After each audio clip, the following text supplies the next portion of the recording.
Lux presents Hollywood. The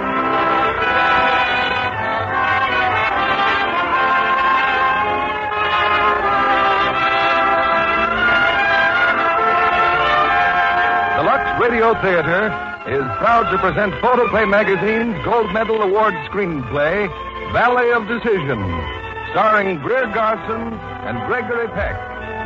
Ladies and gentlemen, your producer, Mr. William Keighley.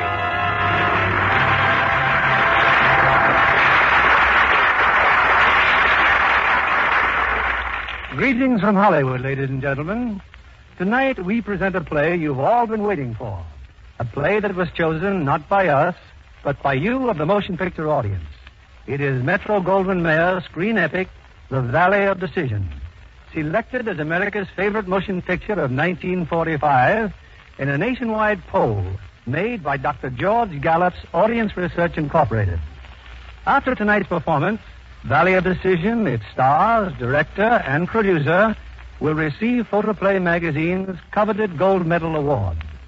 Our stars tonight, who play their original screen roles, are Greer Garson, who for the second time in 2 years has been voted America's favorite actress, and Gregory Peck, whose meteoric rise to stardom has been scarcely duplicated in screen history. In this week of popularity polls, I'd like to remind you of one constant poll that goes on day after day, year after year, with always the same satisfactory results. It is your daily preference for the product that presents tonight's play, Lux Toilet Soap. Here in Hollywood, among America's most glamorous screen stars, the vote is 9 out of 10 in favor of Lux Toilet Soap. And I'm sure that lovely women everywhere, from Maine to California, appreciate this dependable aid to beauty. I might even say aid to romance. Our curtain rises on America's favorite screenplay, Valley of Decision, starring Greer Garson as Mary Rafferty and Gregory Peck as Paul Scott.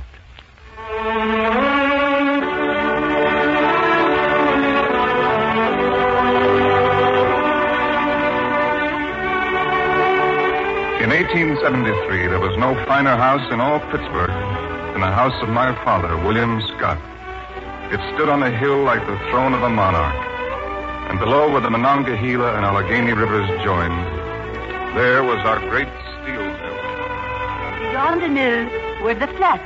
Here were the shacks, the homes of hundreds of workers, and Irish, all of us. Here I lived with my widowed sister and my father, Patrick Rafferty. I'd been looking for work, and one morning word came that I'd found it. Work? What kind of work, Mary? House service, Pop, darling. It's all set, providing a lady likes me personality. Personality? What's that? The looks of me. Mary, what lady? Will you start getting mad right now, Pop? Why? Because the house where I'm going, it's the house of William Scott. Now, Pop, take it easy. The man that took these legs from me? The man that made me a cripple for life? Ah, Pop, dear, it was an accident. And Mr. Scott's paid you full wages ever since. Yours was an accident. And him tossing's a bit of charity and forgetting all about it. But by the holy saints, he won't forget about it when we get our union. But meanwhile, I have to work, darling. Won't you say good luck to your Mary? I would if you was going up there to poison them. Open the door, let me wheel myself out of here. Yes, Pop, a little sunshine will do you good. Sunshine, is it? You mean the dirt and the soot of the mill? But no blacker the dirt than the soul of the Scot that put it there. Oh, it's getting worse, Kate. Worse all the time. Nothing to do but nurse his hatred for the Scots. Someday it'll drive him mad. Mary, I saw Jim Brennan. I told him maybe you had a job. He said he'd board here if I'd rent your empty room. Now, isn't that just like him to be wanting to help us again? He's that in love with you, Mary. I should be loving him, too. But I do not. Well, off with you before you're late. Goodbye, Kate, dear. Good luck, Mary. Better go by way of the heath so you'll miss Mary Rafferty entered our house the same afternoon I returned from England, and my brother Willie came back from Boston with his fiancée and her parents. We were having a dinner party that night. Delia, our housekeeper, found plenty of work for the new maid. You're doing fine, Mary, fine. Oh, well, now I've got to go and help the cook. Oh, but Delia, the dinner table, it isn't set. Delia. Lush, girl. That's nothing but a service bell. But it's for me, is it not? It's only Mr. Ted or Miss Constant. Delia, it's still ringing. And I say don't worry about it. Just put them in their place right now and they'll stay there. Oh, listen, Bridget, guide me. I'll be back later. Now be careful of the china. I will. Forks. 3 forks for everybody. The fish fork, the fork for the roast, and the little fella for the salad. And 3 spoons. The service plate stay on for the soup, and 2 wine glasses each. I rang for you.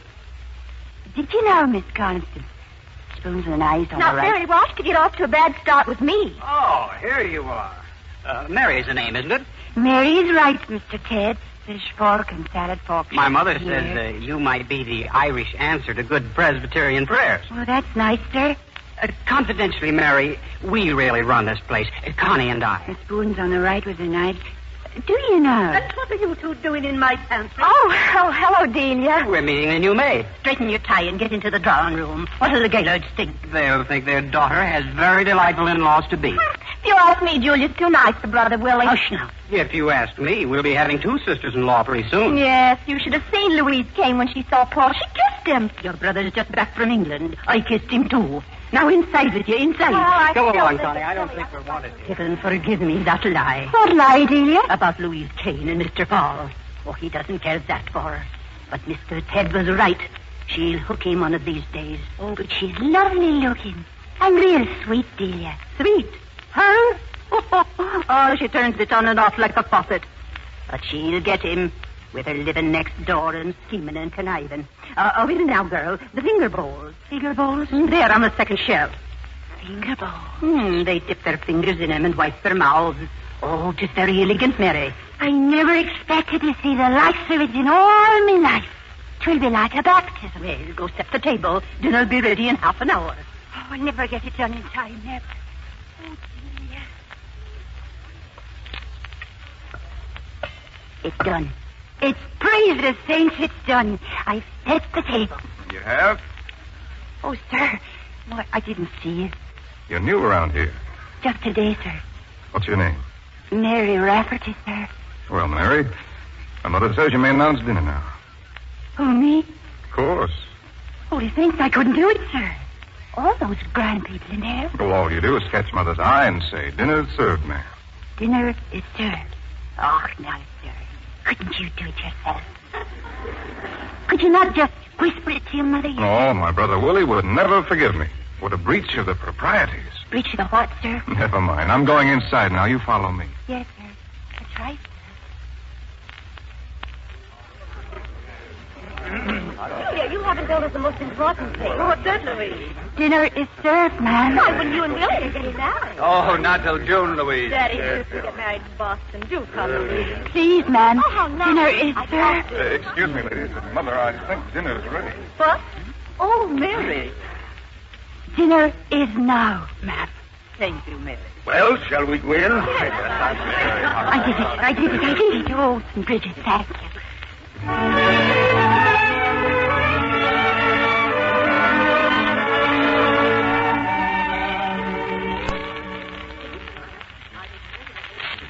Well, if you men insist on talking business, it's time for us to go inside. Mary, the gentleman will have cigars. Yes, ma'am.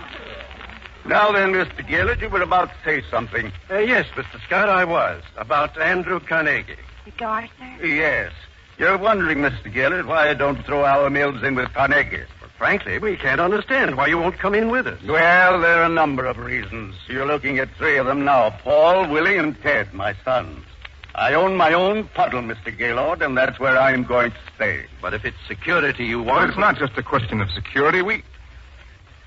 I beg your pardon, Father. That's all right, Paul. Speak up. Well, you see, Mr. Gaylord, my father's father started the Scott Mill with nothing more than his bare hands. It's become a giant of a thing, sir, but it's got a heart and a soul. Steel is as much a part of us as the blood in our veins. And so are the men who work for us. When we accomplish something, we know it because of the feeling we get in our hearts. And if we sold out, it would be like something dying. Here, you see, sir, my sons are my partners. It's their mill, too. And with God's help, it'll be here for their sons. Well, gentlemen, I dare say I have my answer for Mr. Carnegie. Oh, Mary, Yes, sir. we'll have a brandy in the drawing room. Yes. Oh, by the way, Dad, you'll be at the mill in the morning. If I don't die in my sleep, why? Oh, just a new idea I'd like to talk over with you and Willie. Well, if it can wait till the morning, could we join the ladies? I forget Julia's inside, Willie. Come on.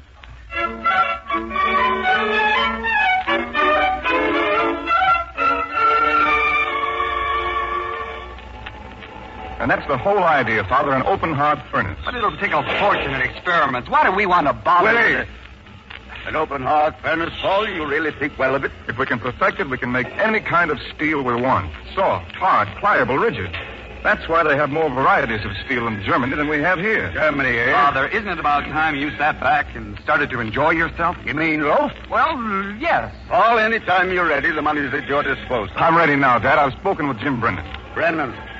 We have no better man in the mills than Brennan, but he's all for organizing a union here. I'm pretty sure the open heart will take his mind off the union. Go ahead. Let me know when there's something to see.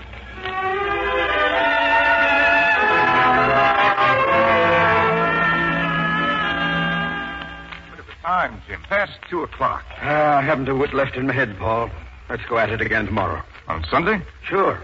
I've something to show you. A model I've been fluttering with. Where do you live? At Pat Rafferty's. At Rafferty's. Haven't you forgotten my name is Scott? That's my point.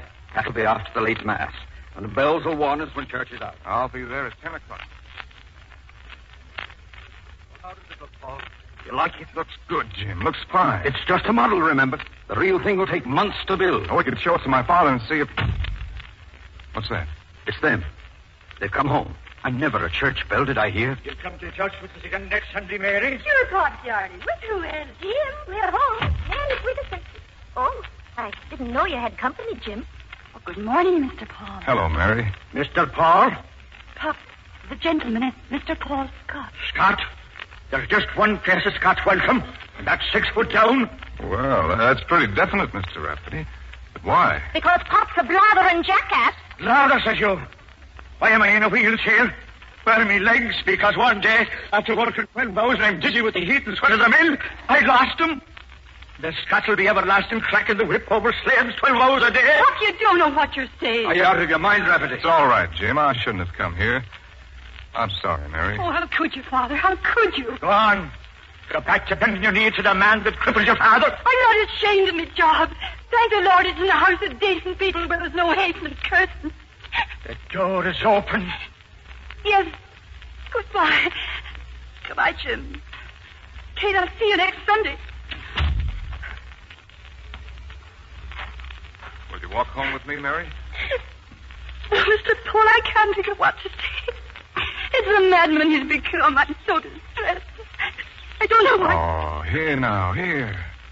All the neighbors are looking at us. You don't want people to think I've been beating you, do you? Come on, Mary. It's a fine day for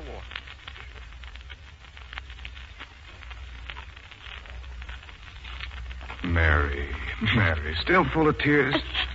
I'm sorry. And you haven't spoken a word. Here from the top of this hill, Mary, you can see all Pittsburgh. Why don't you sit down? Cry it all out. I feel better now, really I do, sir. Oh, look, sir, there below us. The river and the mills. You know, to me, those bricks and furnaces, they're human. The giant of a thing, with a heart and a soul, as much a part of you as the blood in your veins. Well, where'd you hear that? My first night at the house, sir. Eavesdropping, eh? Overhearing, they call it. You're a pretty girl, Mary. Oh, now it's getting late, sir. I have to be getting home. Well, we'll both be getting home. Together? Unless you're ashamed to be seen with me. Oh, no, sir. Oh, indeed not. Of course not. Good, then. Come on.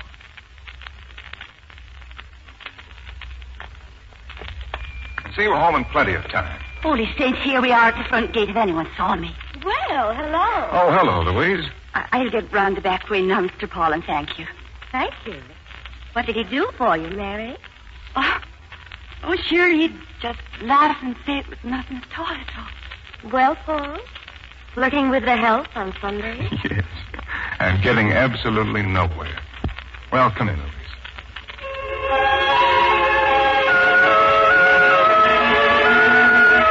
As the months went by, Mary Rafferty, with the kindness, her understanding, with 1,001 things she did unbidden for all of us, became more and more one of our family. She was devoted to my mother. And to my sister Constance, she was like a wise and protective older sister. It was quite natural, then, that Mary should accompany us when we all went up to Boston for Willie's marriage.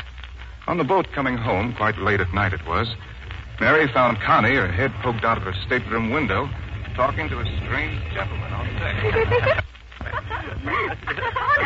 Hello, Mary. Well, I'd better run along now, Miss Scott. Well, if I don't see you in the morning, you can always find me in Pittsburgh. Good night. Hi, Miss Scott. Get away from that window, Miss Constance, and open your door. Yes, Mary. Look at you. I don't believe it. Talking to a strange gentleman is bad enough. But in your nightie. Oh, he's not a strange gentleman. That was the Earl of Moulton, and he was at Willie's wedding. In your nightie? Oh, now, Mary, it was all perfectly respectable. He was out there, and I was in here, and besides, he's an earl, and I think he's perfectly beautiful, and I always did want to live in the palace, and well, know all the wicked people in York. Into bed with you. That's exactly where I was going. Divil a prayer, she says, just bounces into bed without even asking a blessing. Say enough prayers on Sunday. What shall I pray for? A titled husband? You might pray to the Savior to have mercy on your soul. Can a Presbyterian say, have mercy on my soul? He hears Presbyterians, too. Good night, Miss Constance. Mary, I told Lord Moulton you were my dearest friend. I meant it, too. Thank you, Connie.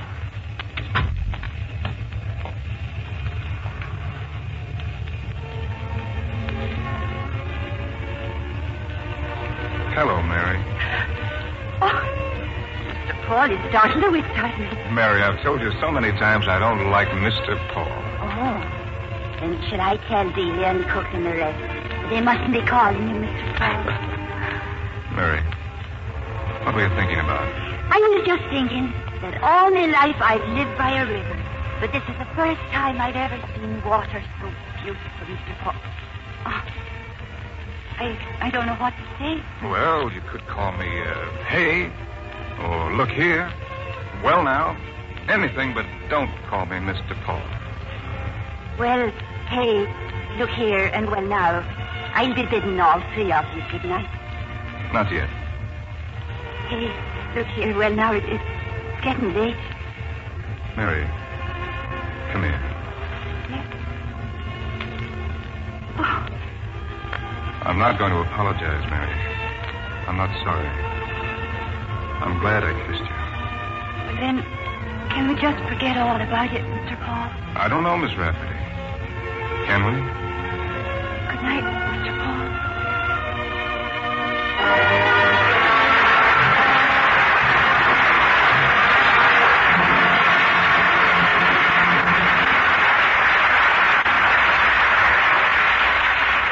In just a moment, we'll bring you the second act of The Valley of Decision, starring Greer Garson and Gregory Peck. And now, here's Libby Collins, our Hollywood reporter. What's this week's item, Libby? Oh, I've been traveling, Mr. Keeley, on the Atchison, Topeka, and the Santa Fe. Oh, to the Southwest. Oh, you're right. I've just seen a preview of the new Metro-Goldwyn-Mayer musical, The Harvey Girls. Starring one of Hollywood's top favorites, and mine, Judy Garland. What part does she play? Well, Judy's a waitress in one of those famous restaurants of the 1890s. She's so pert and pretty in that starchy uniform she wears. Think what an experience it would be to have Judy Garland serve you a meal. Oh, I'll bet you wouldn't know whether you were eating a sandwich or a salad, Mr. Kennedy. Or care, Libby. All I'd see would be those big dark eyes and that lovely Lux complexion. That's it, Libby. As you know, Judy Garland, the leading lovely in the Harvey Girls, is also one of our leading Lux girls. Lux toilet soap never had a more enthusiastic fan. Judy finds active lather facials are just right for her skin, and her complexion is really something. Smooth and soft enough for camera close-ups. No wonder 9 out of 10 famous stars depend on daily Lux soap care. Such a simple care, too. As easy as this. Here's all you do. Cover your face generously with the creamy active lather. Work it well in. Rinse with warm water, splash on cold. Then pat gently to dry with a soft towel. These Lux soap facials give skin fresh new beauty. In recent tests of this care by skin specialists, actually 3 out of 4 complexions improved in a short time. Try Lux Toilet Soap for your own precious complexion. See how effective this gentle beauty care can be. Here's Mr. Keeley at the microphone. Act 2 of The Valley of Decision, America's favorite photoplay for 1945, starring Greer Garson as Mary and Gregory Peck as Paul.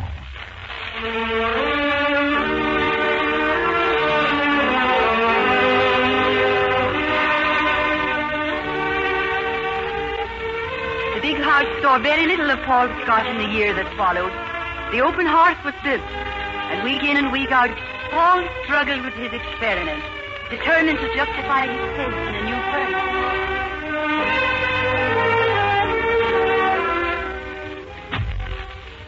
Hello, Mary.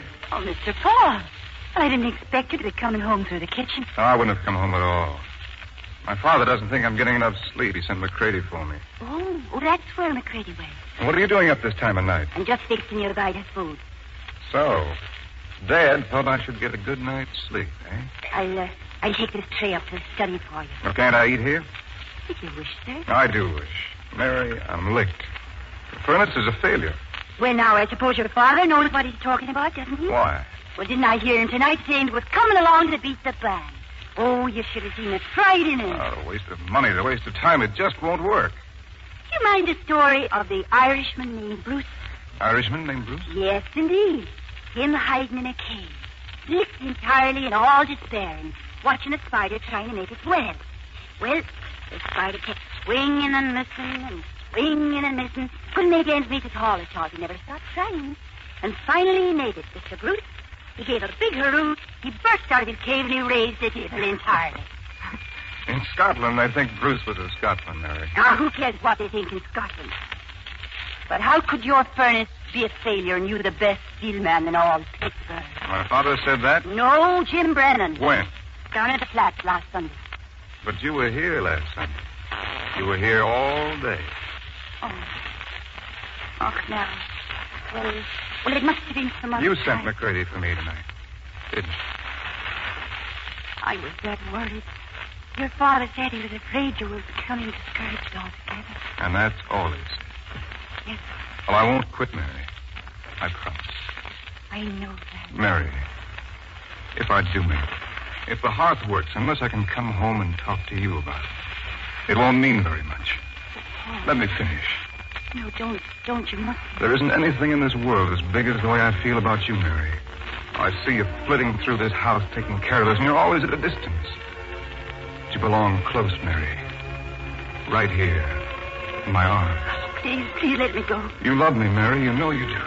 And if I love the ground you walked on, there's nothing can come of it. Marry me, darling. Please, marry me.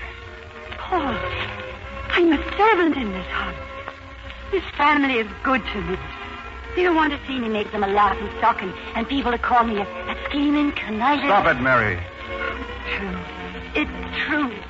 All you know. All I know is that I love you. Mary, don't go. Please. Please.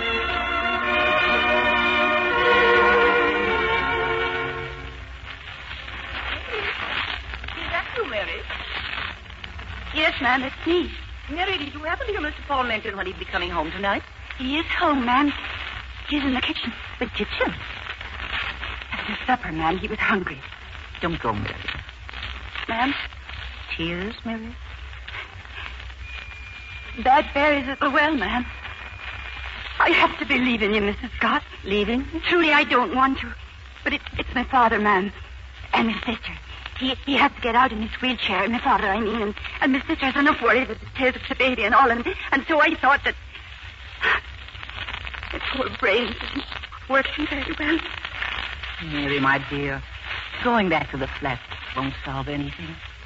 I asked you where Paul was because something happened tonight and I wanted to tell him. But I think I shall tell you first. Nothing's wrong, ma'am. Oh, no, nothing's wrong. Only it was so sudden. Connie and the Earl of Moulton ran off tonight and were married. Married? So young, but they seem very much in love. And Mr. Scott, ma'am? It was quite a blow, but he finally shook Giles' hand. They're leaving tomorrow for England. England? Yes, Mary, and Connie asked if I would let you go with her. Go to England? She wants you so badly. And dear Mama, would you like me to go? There's nothing I want you to do. Only what do you think is best?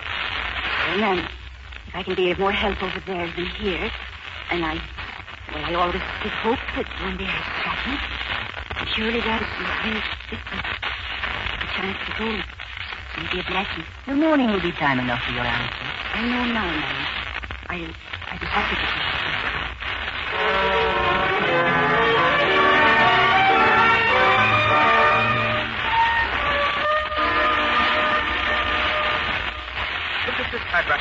Just look at this piece of steel. Right, there's something new about it, Jim. You don't just make railways with steel like this.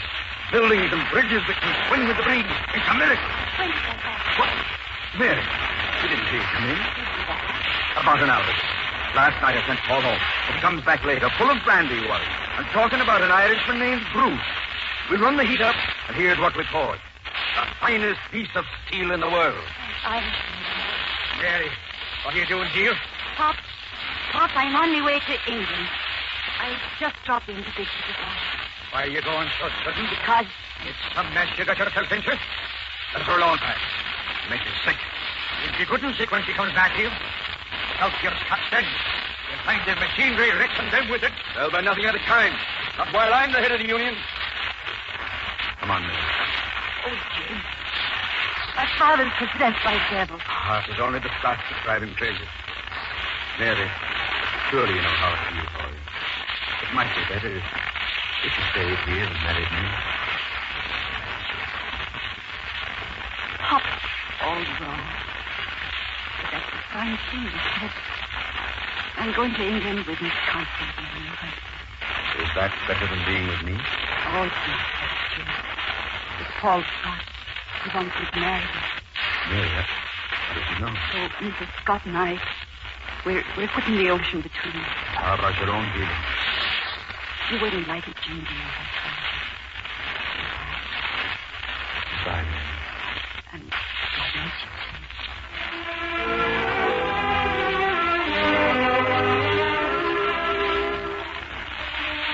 And so I left Paul Scott and was gone.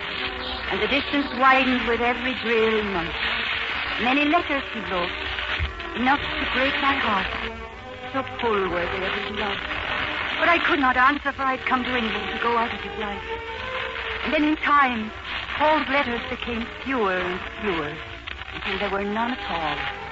But now and again he wrote Connie with news of the family, and the mill, and... All right. Come to see, and I'll tell you everything he wrote.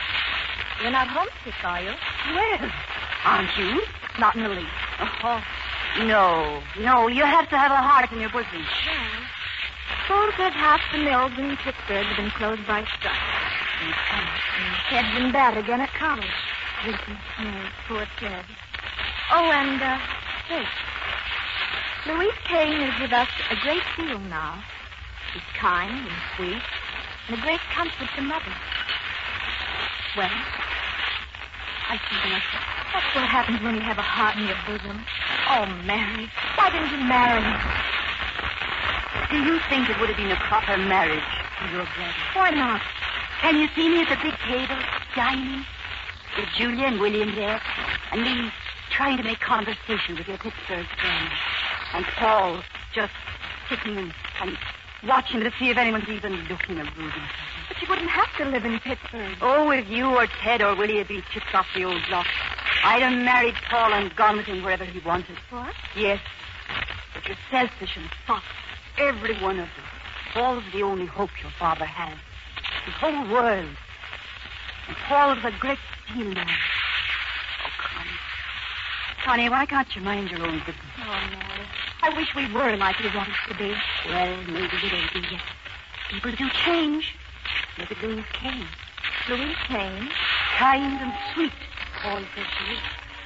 You'll marry her one day. You will.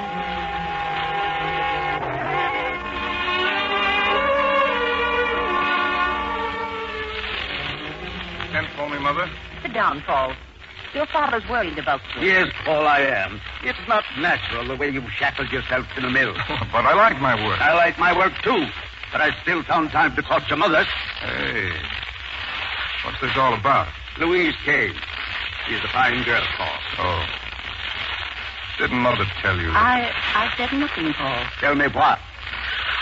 I'm in love with someone else, Dad. Man never to know what goes on in his own home. Who is this girl? Mary Rafferty. Mary Rafferty? She could have married Paul if she'd wanted. He would have left Pittsburgh and the mill and broken your heart. Well, why didn't he marry? Because she wouldn't have him. Wouldn't have him, eh? Wouldn't have him.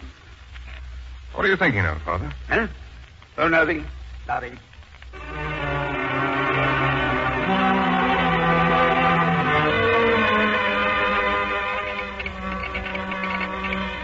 Miss Mary Rafferty, care of Earl of Moulton, Oakvale Manor, Sussex, England. Please return to Pittsburgh at once and do this old man the honor of marrying his son. Signed, William Scott.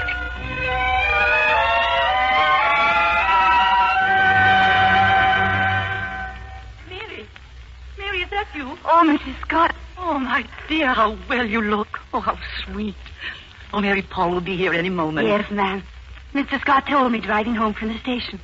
It's a strike at the mill. That's why he didn't meet you. He's been with Jim Brennan trying to arrange terms to settle it. Oh, welcome home, Mary. Oh, it's so wonderful to be here again. But Mary, where is it? What, ma'am? Your brogue. You've lost it. Oh, sure it is coming along with me luggage, ma'am. Oh, I'm so excited I haven't any brains at all. Not after what Mr. Scott's been saying to me. But inside of me, I'm still scared. It must be a sin to be so happy. Mary, darling, you're witch hunting. Am I? Say it again. Tell me I'm witch hunting. Tell me the devil hasn't got me up on a high mountain and showing me all the cities of the world in their glory. Mary! Hey, where is she? Mary! Look up the stairs. Mary! Paul! Mary, darling. Mary. Let me have a good look at you. Oh, darling, when I got the cable on the boat coming over, I just couldn't think. You knew I'd be waiting here for you. You knew it. 2 years. 2 long years. What a waste of time. Oh, Holy St. Bridget, what a waste of time. Paul! Yes? I'm sorry, but I must talk to you right away. We'll be right down. Willie's here, Paul, with bad news. The strike? About the strike? Come into the library. I'll wait here in the hall. I'll be just a moment, darling. Well, Willie? I've planted some men down the flat. Informers? Detectives. I've just learned Brennan and his men are planning violence. I don't believe it. No, I didn't think you would. Dad, I thought I was to handle this strike. Yes, and the mills are still closed. Now, I've got hundreds of men lined up in Duffield. Good, tough fighting men. But you can't bring in strike breakers. They'll break the skulls of men we've worked with all our lives. Whose skulls you worried about? William Scott's or Patrick Rafferty's? Stop this! Stop it! Oh, I'm sorry, Mary. A fine welcome home for you. My father? He's making trouble? No, it's just that your father hasn't changed, Mary. Please, now, don't worry. I lost my temper, Paul. I'm sorry. But the fact still remains you've gotten nowhere with the strikers. Now, Mary's people, if Paul weren't concerned about them, he'd be less than decent. Dad, Jim Brennan's my friend. I know whatever he does, he'll fight clean. But we've got to get together and talk. Then they know where to find me. Look, Dad, they won't come down to the mill. They're off the payroll, and they figure they've got no place there. Listen, now do you believe me? That mob's coming here. Now, come over to the window and see for yourself. They're your loyal workers for you. I'll do no business with the mob. Dad, they're not here to sell any business. Listen. Oh, get back. Stand back, Father. They're throwing rocks. You'd have me run away from them? Let me open that window. I'll talk. Father, look out. Paul! Oh, darling. It's all right. It's all right. It's nothing. You're bleeding. Willie, send McCready for the doctor and hurry, please. Darling, it's nothing. I'm all right. Willie. Yes, sir. Go to Duffield and bring those men back with you. If you hurry, you can catch the 2 o'clock. Yes, Father. Dad, don't do it. It wasn't Jim Brennan. It wasn't the Union. Those men out there, they're just a bunch of hoodlums. Go on, Willie. Get your count. Oh, no, wait. Can't we do something? I'm sorry, Mary, but if these strikers want war, we'll give it to them.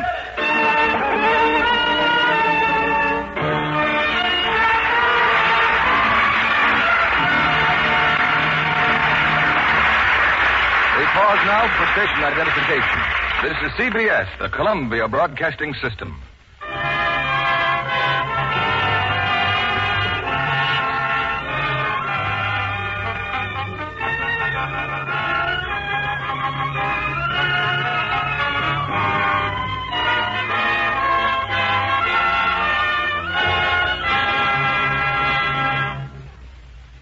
In a moment, we'll bring you Act 3 of The Valley of Decision, starring Greer Garson and Gregory Peck. Here in Hollywood, the world's capital of feminine loveliness, we're apt to take beauty for granted. It's hard to be complacent, though, when you find yourself in the presence of really classic beauty. I wish you could all see Miss Helen O'Hara, the young Metro-Goldwyn-Mayer actress who appears before my dazzled eyes tonight. Miss O'Hara, how does it feel to be the answer to a cameraman's dream? Really, Mr. Keeley, I don't know what to say except thank you. Have you always wanted to be in pictures? Well, you might say I grew up with the idea. My father is an artist, and I've acted as his model since I was 14. And my mother was in musical comedy and the Ziegfeld Follies girl. And what movies have you appeared in? As Thousandth Tier, and now I have a part in Metro-Goldwyn-Mayer's new production, Ziegfeld Follies. And your mother was a Follies girl? Yes. It's thrilling to play the same kind of part in pictures that my mother played on the stage. You'll make a lovely Ziegfeld girl, Miss O'Hara, especially with that very beautiful complexion of yours. May I say it's a perfect example of what we mean by a Lux complexion. Why, thank you, Mr. Kennedy. You're right about my being a Lux girl. I decided long ago that if Lux toilet soap is such a favorite with famous stars, it ought to be a daily beauty care you can depend on. And it is. And that's the reason that 9 out of 10 Hollywood stars and hundreds of starlets use Lux toilet soap. They know they can depend on this fine beauty soap to give their precious complexions gentle, cherishing care. Here's something every woman can do who thinks her skin could be smoother, softer, lovelier. Get some of Hollywood's own beauty soap, Lux toilet soap, tomorrow. Use it regularly for a while. Then see if you're not delighted with the fresh new beauty it gives your skin. Mr. William Keeley returns to the microphone. After the play, when our stars will take their curtain calls, we welcome to the stage one of Hollywood's outstanding personalities, Mr. Louis B. Mayer, executive in charge of production for Metro-Goldwyn-Mayer Studios. Meanwhile, we raise our curtain on Act 3 of The Valley of Decision, starring Greer Garson as Mary and Gregory Peck as Paul.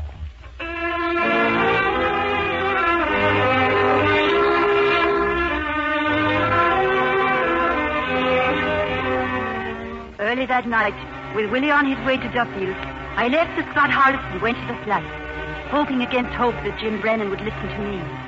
As the head of the union, he could stop any further violence.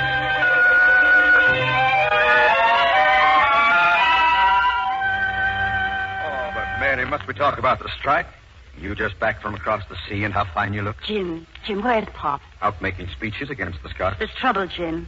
Willie Scott has gone to Duffield for strikebreakers. Strikebreakers? But it's not too late. You can still stop them if only you'll meet with Mr. Scott. Paul sent you to tell me that. He did not, but I promise you Paul will be there with his father, backing you up. Oh, please, Jim. Go to the mills? Salute Scott's armed guards? I'll never do that. Never. Fools and girls who won't listen for... Jim, that's Pop now. Pop, darling. Mary Angel. Oh, it's so good to see you again. Mary, I missed you so, darling. Oh, never to let a man know. To just come out of thin air. What sainted breeze brought you here, Mary? Darling, I've a bit of news for you. Now, please, Pop, don't get mad now. About the Scots? Yes, and just for once, try to understand. I've come home, Pop, to marry Paul Scott. Yes, I understand. Even after all this time, you still turn against your own. You love what your father hates. With a hate that's got the blessing of God on it. I'm reaching into high heaven to put a curse on this marriage. Pop, no. Bear me witness, Jim Brennan. If my daughter ever brings any Scots into this world, may they get you dead.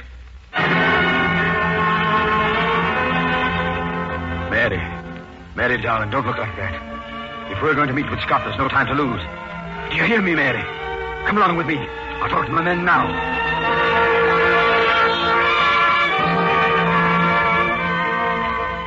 But you shouldn't have come to the mill, Paul. The doctor told you to stay in bed. No, I'm all right. And Mary let you leave? Mary wasn't home, Ted. She's been gone since morning. If I were as lucky as you, I'd never let her out of my sight. You know, for Mary, I might even stop drinking. That's enough, Ted. You've made the arrangements for Willie's men? Yes, sir. They'll be here on the 3:30 train. How do you know? We just had a telegram from Willie. Dad, we're not going to like the next few hours. As long as we live, we're not going to like them. Paul. Mary. Mr. Scott, this may upset you all terribly, but there isn't much time and somebody had to do it. Do what? I just pledged my word to Jim Brennan and the rest that you talk with them. Where did you say I'd meet them? Out on the bridge, sir, between the mill and the flats. That'd be halfway. For anyone who wants to conceal. And I said you'd come without the guards. Oh, sir, the men will behave right. What did you say about the men from Duffield? That you'd send an order to Willie at the station to pay the brutes off and send them back where they belong. Well, I see I've had a busy morning. Dad, it's our chance. Do it, Dad, please. Where's Brennan now? He'll be coming this minute with the men to meet you on the bridge. And the train's due in half an hour. Ted. Yes, sir? I'm going to write a note. Take it to the station right away. And don't you or Willie leave there till the strike breakers have gone back to Duffield. Yes, sirree.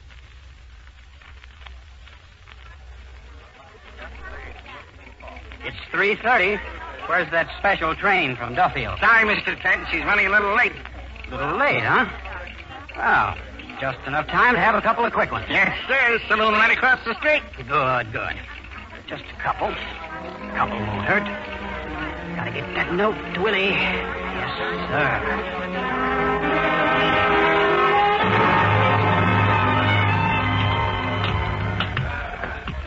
The middle of the bridge, she said. This is it, Paul. Here they come, Dad. Jim's bringing them just like Mary said he would. Paul, the guard. You spoke to them? They'll not come near this bridge unless trouble starts, and there'll be no trouble. Let's get this over with. We stop here, man. Stop here. Well, Mr. Scott? Men, this is the first good moment I've known since this bad business began. My son here has told me, as he's told you, that concessions are in order. I assure you, I stand on that side. All right, Brennan, what are your demands? First, 5 cents an hour increase for every man in the mill. Prices have been shooting sky high since the panic, Mr. Scott. All right, the increase is granted. Second, iron guards on all machines to protect against accidents. Granted. Third, recognition of our union and the promise of a closed shop. Well, I've always tried to be a fair employer. But if you think you want a union, I'll not stand in your way. Yes, I'll recognize the union, but as long as I live, I'll never refuse a job to any man willing to do an honest day's work. There you have it now, you fools. You want to go through this suffering and starvation over and over again? Get this madman out of here. Madman, if it's bad, will you stop it? I'll never let it shove its nice old hungry throat. You idiots! You're more helpless than I am to this fields here.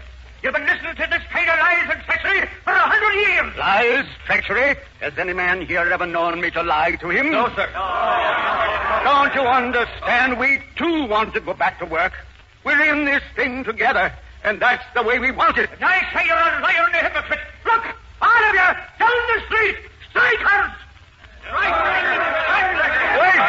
There's been a mistake. For once in his life, Pat Robin is right. Go back, Willie, go back! You've got to believe me, man. You've got to believe me. I sent my son Ted down to the States. You never lied to us, eh? And try to hold his head from never lied. He's got a gun. Look out!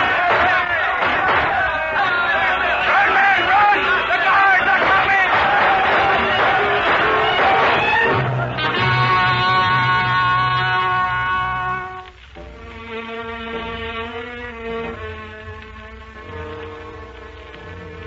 Three men died on the bridge that afternoon.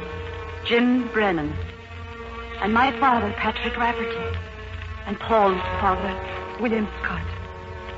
And I sat keeping awake in our house in the flats. I prayed that Paul Scott and I might never meet again. I knew the footsteps were his. And as he came into the house, I prayed that I'd be strong enough to tell him what had to be told. I've come to take you home, Mary. Mother's waiting for you. She wants you too, Mary. She loves you. We can never be married. The blood on the bridge will never wash off. That's not true. I sent your father into the hands of his murderers. I didn't honor my father. I went against my own. Haven't we suffered enough, Mary? My father reached into high heaven to put a curse on this marriage. That's from the dark ages. You can't believe that. I believe so many things that you could never believe. I know that if I bring any Scots into this world, They'll get here. Mary, stop it. I'm not going to let you throw our lives away. We have nothing left but each other. We have nothing left at all. Nothing at all.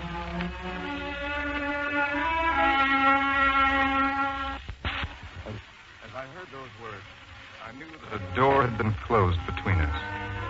It seemed that all the world had died and only I lived on. Only the past was real. The future, empty and dark.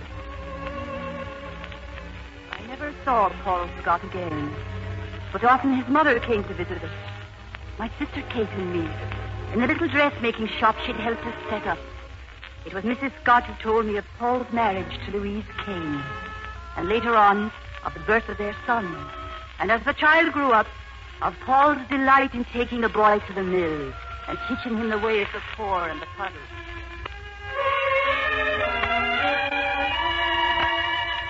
Paul, I've told you a dozen times I won't have my son hanging around that mill. But Louise, he had the time of his life. You should have seen it. I should have hated it. You're nothing but a mill hand yourself. I'd rather die than see my son like... Like me? Now, look, Louise, it's not just because I had a boy at the mill. What's the matter? I had a scene with your mother. She's been very ill. She had no right to go out of the house so soon. You're quite right. I wonder where she went. You don't know? No. You don't know where she's been going all these years? No, I don't. You must ask her sometime. Dinner ready? No, not yet. Why not? I don't know why not. Should have married that Mary Rafferty. She would have been such a good house. Louise! This used to be a good home. A happy place. I want it to be that way again for my son. I'm willing to do my part. Then keep him away from that mill. Yes. What did you so soon, Mrs. Scott? I hardly ever see you. I've stayed too long, dear.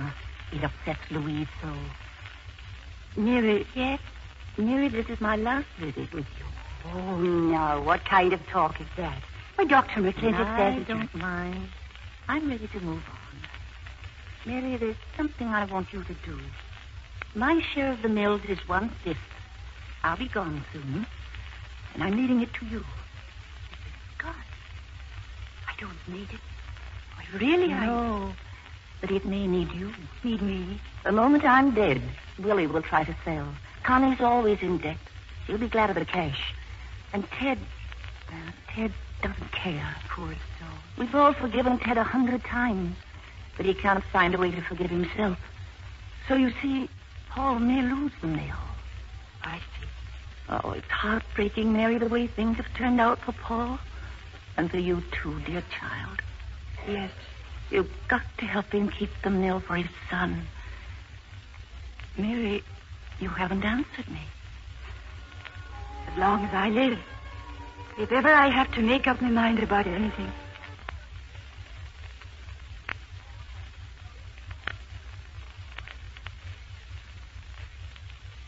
I'd do it that way. Thank you, Mary. Thank you.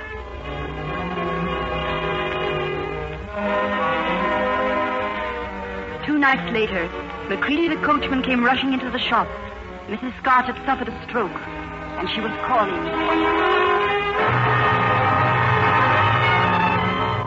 Matter of fact, Mary, I'd like to have you stay here. Thank you, Louise. And I'm sure Paul will be pleased. Mary? I must confess I'm not gifted around sick people. And until Connie gets here, if you can help us out, I, for one, shall be greatly relieved. Where's Mary? I'm here, Mrs. Scott. Don't leave. Don't leave me, Mary. No, Mrs. Scott. I won't leave you.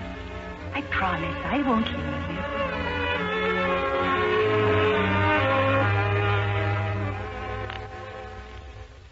Mary, wait a moment. Wait. Why do you avoid me, Mary? In all these weeks, I haven't had a second alone with you. The mother... I better go in. Oh, she's sleeping now. The nurse is with her. Won't you even let me tell you how deeply grateful I am? I love your mother, Paul. My mother loves you, Mary. Mary, if you only knew what... Paul? Sorry to disturb you, Paul. Yes, Louise, what is it? Your mother is dead.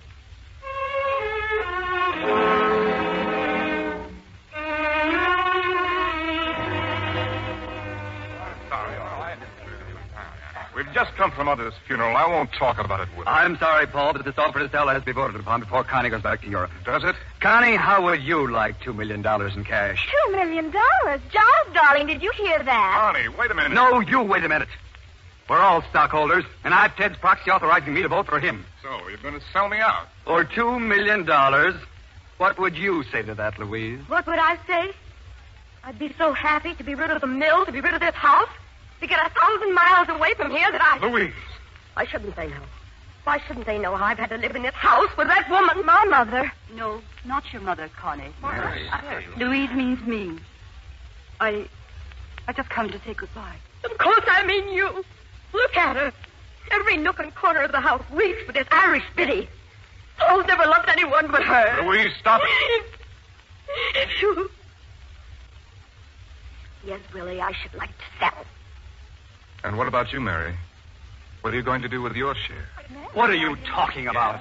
Your mother left her share of the mill to me. How dared she? Because she chose to leave it to Mary. I think that's wonderful. Oh, what a fool I've been. That's what you wanted, isn't it, Mary Rafferty? $2 million. And all the while I thought you were in love with Paul. You haven't been a fool, Louise. I've loved Paul from the moment I walked into this house. I loved Paul's family, all of them. And I love the mill because it's part of the family. And as long as there's a breath in me, I'll fight to preserve it. Well, I'm sure I don't know what more you could want than $2 million. You really don't, do you, Willie? However, we don't need your vote. It's you and Paul against Connie, Ted, and me. That's 3-2. Oh, Connie. I've got to sell, Mary.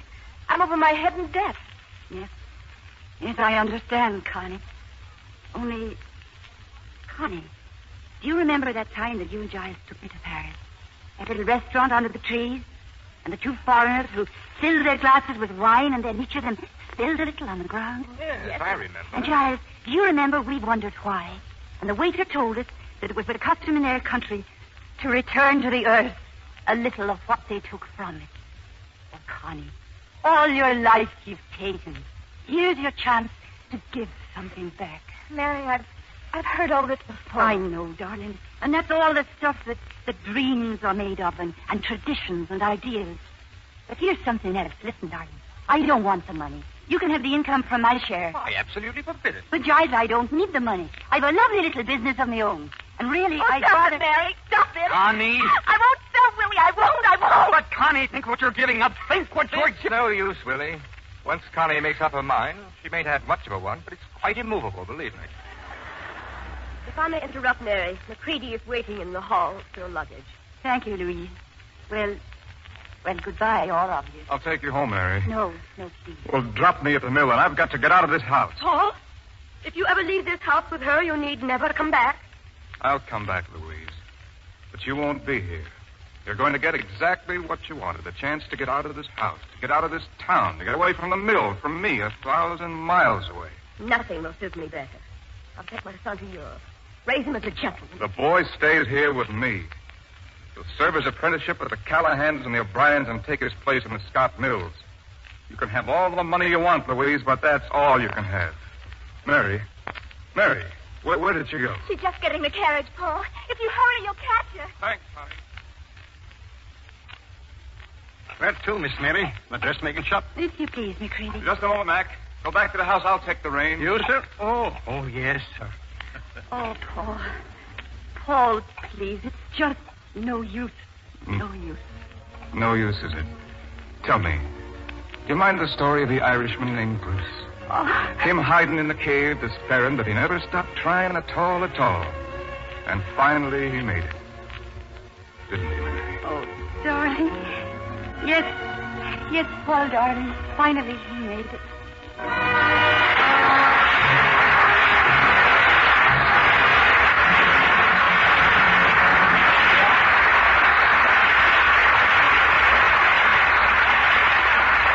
Congratulations, Greer Dawson and Gregory Peck, for a superb performance.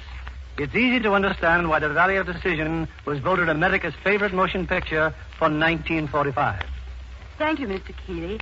And I'd like to express my appreciation to the theatergoers of America. I'm sincerely grateful to them.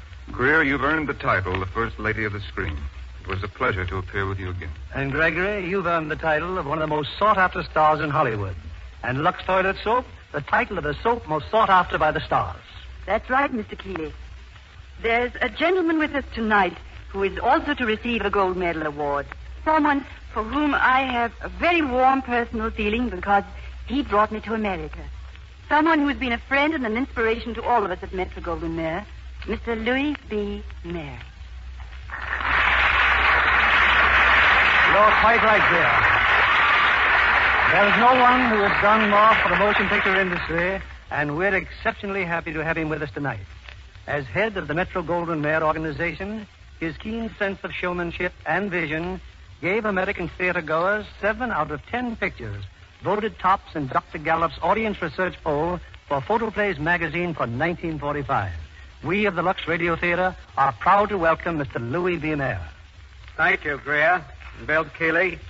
You've been very kind, and I'd like to pay tribute to all my co-workers at the studio who made it possible to produce so many of the most popular pictures of 1945.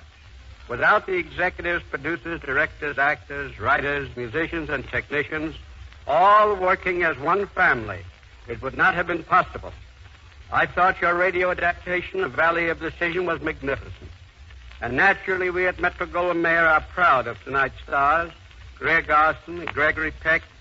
For Greer, it's the second consecutive year that she's won the Gallup Audience Research Poll.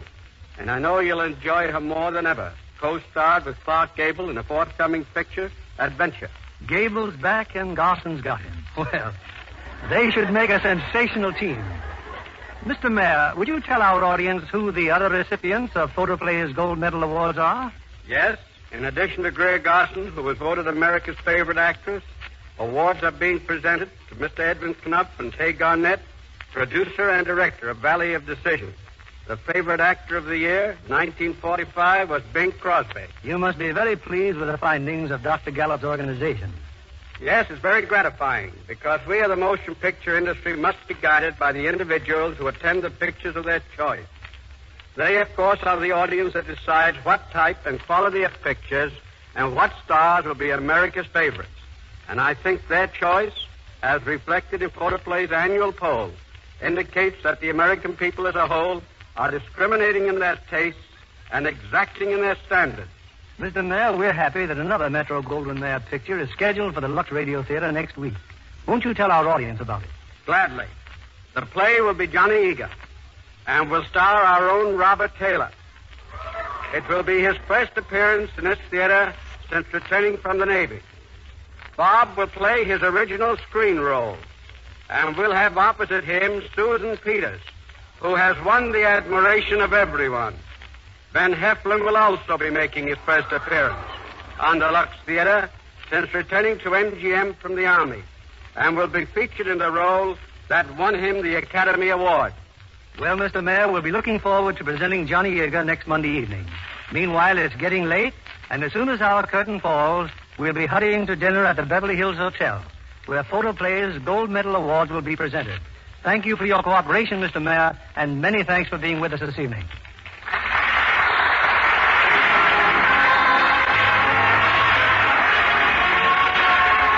Our sponsors, the makers of Lux Toilet Soap, join us in inviting you to be with us again next Monday evening when the Lux Radio Theatre presents Robert Taylor, Susan Peters, and Van Heflin in Johnny Yeager. This is William Keeley saying good night to you from Hollywood.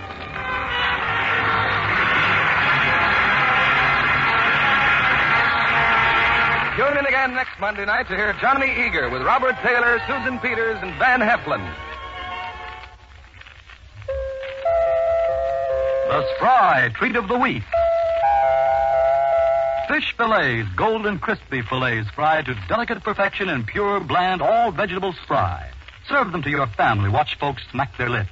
For full, delicious flavor, rely on Spry. Remember, it's Spry. S-P-R-Y. Be sure to listen in next Monday night to the Lux Radio Theatre presentation of Johnny Yeager with Robert Taylor, Susan Peters, and Van Heflin. And why not tune in a half hour early to hear Joan Davis over most of these stations? This is CBS, the Columbia Broadcasting System. Could you not just whisper it to your mother? Oh, my brother Willie would never forgive me. What a breach of the proprieties. Breach of the what, sir? Never mind. I'm going inside now. You follow me. Yes, sir. That's right. Julia, you haven't told us the most important thing. What's that, Louise? Dinner is served, ma'am. Why, when you and Willie are getting married. Oh, not till June, Louise. Daddy used to get married in Boston. Do come, Louise. Please, ma'am. Oh, how nice. Dinner is served. Excuse me, ladies. Mother, I think dinner's ready. What? Oh, Mary. Dinner is now, ma'am. Thank you, Mary. Well, shall we go in? I did it. Oh, Bridget, thank you.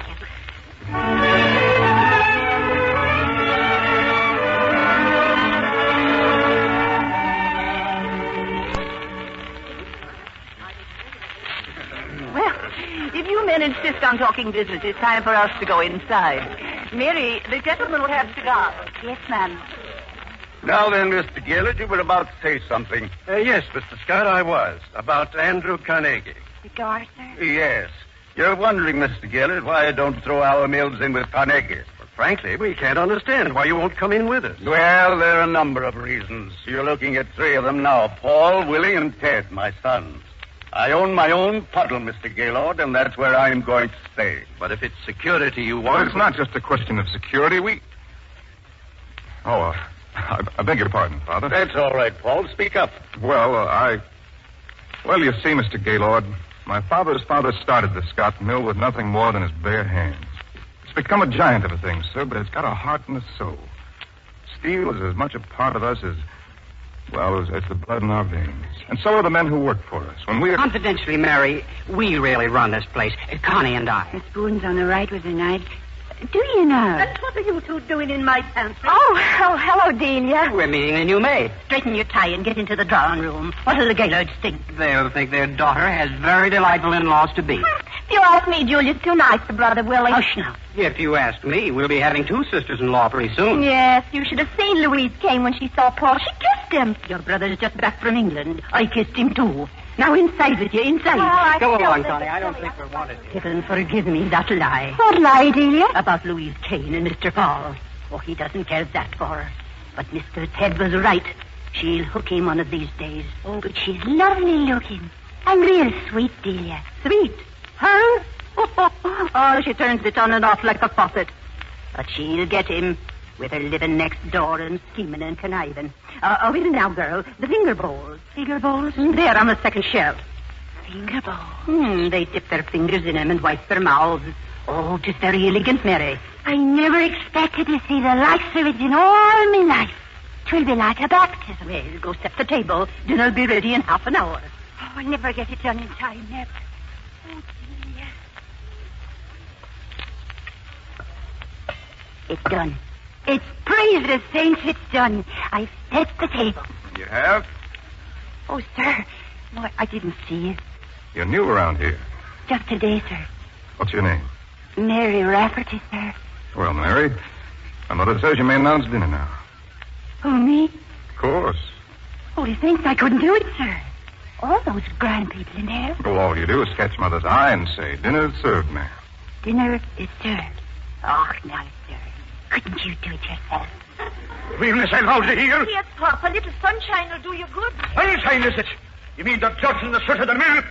But no blacker the dirt and the soul of the Scot that put it there. Oh, it's getting worse, Kate. Worse all the time. Nothing to do but nurse his hatred for the Scots. Someday it'll drive him mad. Mary, I saw Jim Brennan. I told him maybe I had a job. He said he'd board here if I'd rent your empty room. Now, isn't that just like him to be wanting to help us again? He's that in love with you, Mary. I should be loving him, too. But I do not. Well, off with you before you're late. Goodbye, Kate, dear. Good luck, Mary. Better go by way of the heath or you'll miss Mary Rafferty entered our house the same afternoon I returned from England. And my brother Willie came back from Boston with his fiancée and her parents. We were having a dinner party that night. Delia, our housekeeper, found plenty of work for the new maid. You're doing fine, Mary, fine. Well, now I've got to go and help the cook. Oh, but Delia, the dinner table, it isn't set. Delia, lush girl, that's nothing but a service bell. But it's for me, is it not? It's only Mr. Ted or Miss Constance. Delia, it's still ringing. And I say don't worry about it. Just put them in their place right now, and they'll stay there. Oh, listen, Bridget, guide me. I'll be back later. Now be careful of the china. I will. Forks. 3 forks for everybody. The fish fork, the fork for the roast, and the little fella for the salad. And 3 spoons. And the service plate stay on for the soup, and 2 wine glasses. I rang for you. Did you know, Miss Constance? Spoons and knives on Not the right. very rash to get off to a bad start with me. Oh, here you are. Mary's the name, isn't it? Mary is right, Mr. Ted. Fish fork and salad fork. My mother here. says you might be the Irish answer to good Presbyterian prayers. Oh, that's nice, sir. Lux toilet soap. And I'm sure that lovely women everywhere, from Maine to California, appreciate this dependable aid to beauty. I might even say aid to romance. Our curtain rises on America's favorite screenplay, Valley of Decision, starring Greer Garson as Mary Rafferty and Gregory Peck as Paul Scott.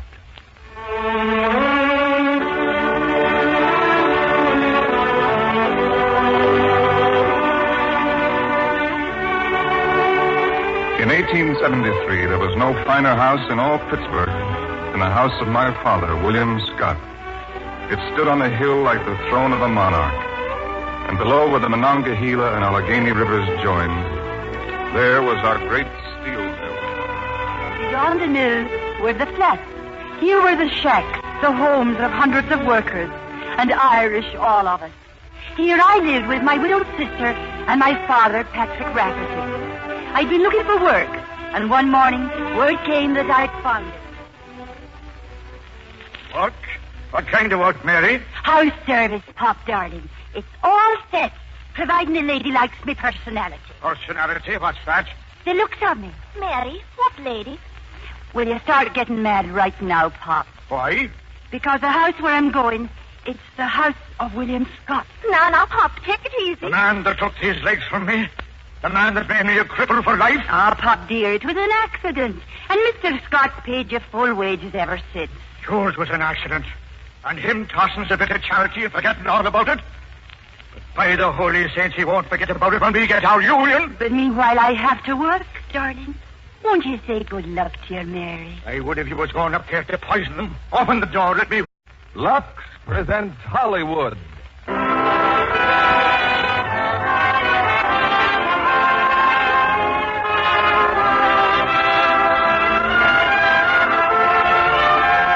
The Lux Radio Theatre is proud to present Photoplay Magazine's Gold Medal Award screenplay, Valley of Decision, starring Greer Garson and Gregory Peck.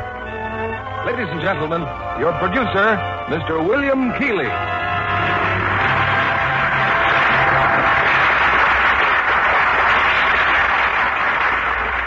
Greetings from Hollywood, ladies and gentlemen.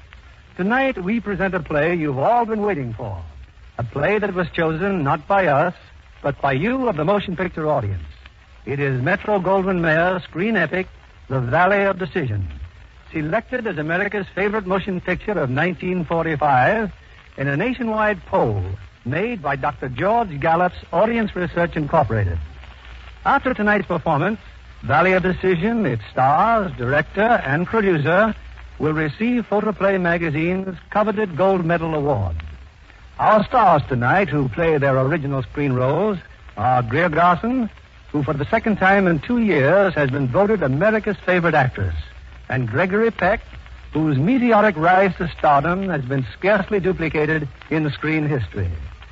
In this week of popularity polls, I'd like to remind you of one constant poll that goes on day after day, year after year, with always the same satisfactory results.